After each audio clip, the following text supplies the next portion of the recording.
Police पोहोचण्याआधीच खरातची पत्नी फरार. हलाखीतलं माहेर पण ऐशो आरामातलं आयुष्य. माहेरची सुनीता कल्पना कशी झाली? खरातच्या पत्नीचाही फसवणुकीत सहभाग.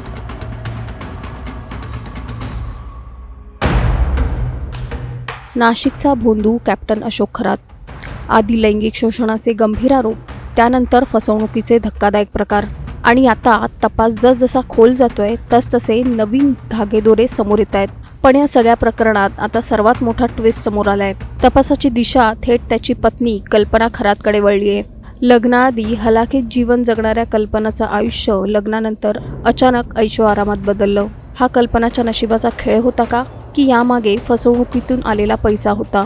फसवणूक प्रकरणाच्या चौकशीसाठी पोलिसांचं पथक घरावर धडकलं, पण त्याआधीच कल्पनाने पोबारा केला होता. तिला पोलिसांच्या कारवाईची आधीच माहिती मिळाली होती का?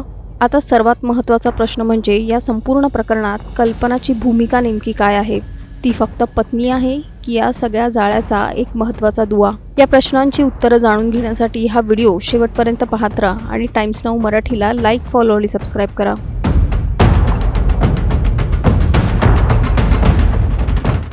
अशोक खरात प्रकरण आता फक्त एका व्यक्तीपुरतं मर्यादित राहिलेलं नाही. तपास जसजसा पुढे सरकतोय तसतसे त्याचं कुटुंबसुद्धा या प्रकरणाच्या भोवऱ्यात ओढलं जात आहे. तपासात समोर आलेल्या माहितीनुसार खरातची पत्नी कल्पना खरात हिच्या बाबतीतही अनेक संशय निर्माण होत आहेत.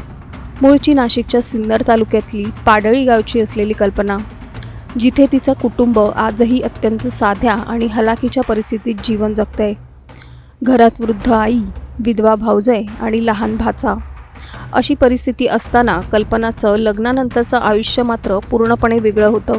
कल्पनाच्या आयुष्यातील बदलही तितकाच नाट्यमय आहे. पूर्वीची सुनीता आणि लग्नानंतरची कल्पना.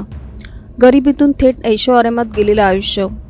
अशोक खरातचं लग्न उशिरा जमत असल्यामुळे एका नातेवाईकामार्फत हे लग्न ठरलं. वयात मोठा फरक असतानाही लग्नाचा सगळा खर्च खरात कुटुंब उचलणार असल्याने हे नातं जुळल्याची माहिती समोर येते.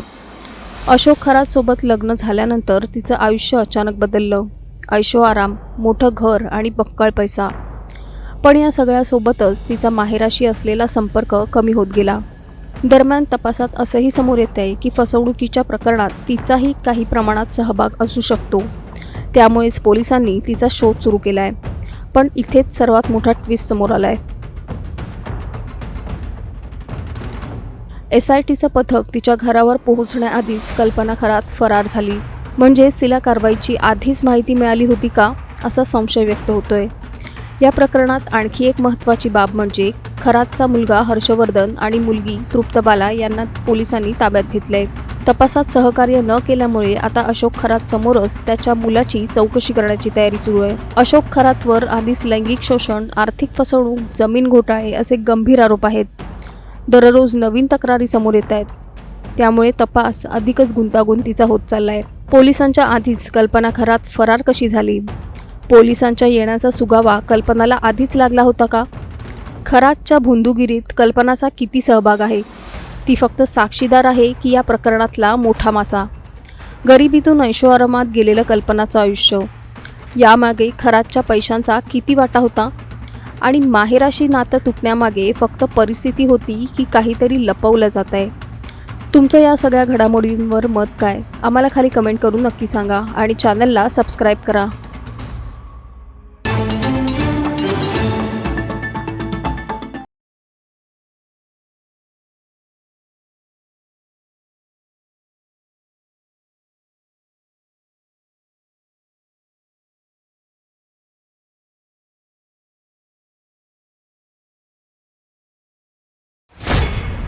पुण्यातल्या पॉश भागात कॅश स्वरूपात 1,20,00,000चा फ्लॅट.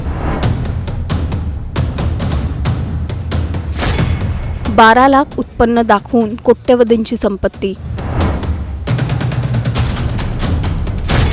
खरातचं फसवणुकीचं जाळं किती मोठं?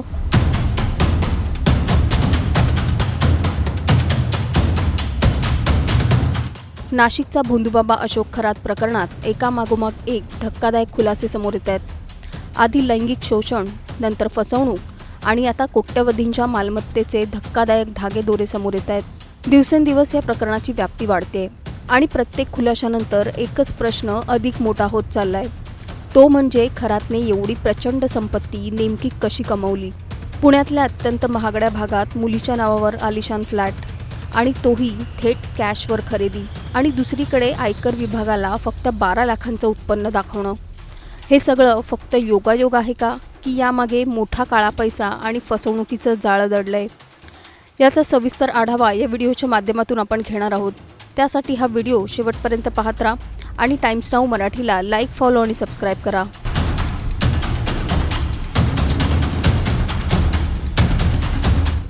अशोक खरात प्रकरण दिवसेंदिवस अधिकच गंभीर होत चाललंय। सुरुवातीला फक्त फसवणूक आणि लैंगिक शोषणाचे आरोप होते, पण आता तपासात जे समोर येतंय ते थेट हादरवणार आहे। SITच्या तपासात असं उघड झालंय की खरातच्या कुटुंबियांच्या आणि जवळच्या लोकांच्या नावावर मोठ्या प्रमाणावर मालमत्ता जमा करण्यात आली आहे। त्यातला सर्वात मोठा खुलासा म्हणजे पुण्यातील मॉडेल कॉलनीतील आलिशान फ्लॅट। मुलीच्या नावावर असलेला हा 3 BHK फ्लॅट 24 रत्नम या हाय प्रोफाईल सोसायटीत 7व्या मजल्यावर आहे। सुमारे 1055 चौरस फुटांचा हा फ्लॅट 13 सप्टेंबर 2023ला खरेदी करण्यात आला आहे। पण इथेच सगळ्यात मोठा ट्विस्ट आहे। तपासात असं समोर आलंय, या फ्लॅटसाठी तब्बल 1,20,00,000 रुपये कॅश स्वरूपात दिले गेले, म्हणजेच व्यवहारात चेक किंवा बँक ट्रान्सफरचा कोणताही उल्लेख नाही। आणखी धक्कादायक बाब म्हणजे अशोक खरात इन्कम टॅक्सला फक्त 12 लाखांचं वार्षिक उत्पन्न दाखवत होता, पण दुसरीकडे त्याची संपत्ती कोट्यवधींच्या घरात असल्याचं समोर येत आहे। त्यामुळे इन्कम टॅक्स चुकवेगिरी, GST घोटाळा आणि काळ्या पैशाचा मोठा खेळ असल्याचा संशय आता अधिक गडद झालाय। दरम्यान या प्रकरणात नाट्यमय घडामोडीही घडतायत। खरातची पत्नी पोलिसांच्या कारवाई यादीस फरार झाली आहे, तर त्याचा मुलगा हर्षवर्धन याला पोलिसांनी ताब्यात घेतलंय। इतकंच नाही तर तपासात सहकार्य न केल्यामुळे आता खरात समोरच त्याच्या मुलाची चौकशी करण्याचीही तयारी सुरू आहे। खरातवर लैंगिक शोषण, आर्थिक फसवणूक, जमीन घोटाळे असे अनेक गंभीर आरोप आहेत। दररोज नवीन तक्रारी दाखल होत आहेत। दरम्यान खरात प्रकरणात आणखी मोठमोठे खुलासे होण्याची शक्यता वर्तवली जाते। एका बाजूला फक्त 12 लाखांचं उत्पन्न दाखवणारा अशोक खरात आणि दुसऱ्या बाजूला कोट्यवधींची मालमत्ता, तीही कॅश व्यवहार करून उभी केलेली। हे नेमकं खरातला कसं शक्य झालं? पुण्यातल्या पॉश भागात 1,20,00,000चा फ्लॅट कॅशमध्ये घेतला जातो, पण या पैशाचा स्रोत नेमका काय? हा फक्त फसवणुकीचा पैसा आहे की यामागे आणखी मोठं रॅकेट काम करतंय? खरात एकटाच आहे की त्याच्या मागे अजून कोणाचं संरक्षण आहे? खरातच्या नावावर, कुटुंबियांच्या नावावर आणि निकटवर्तीयांच्या नावावर उभी केलेली ही संपत्ती, यात अजून किती मालमत्ता लपलेली आहे?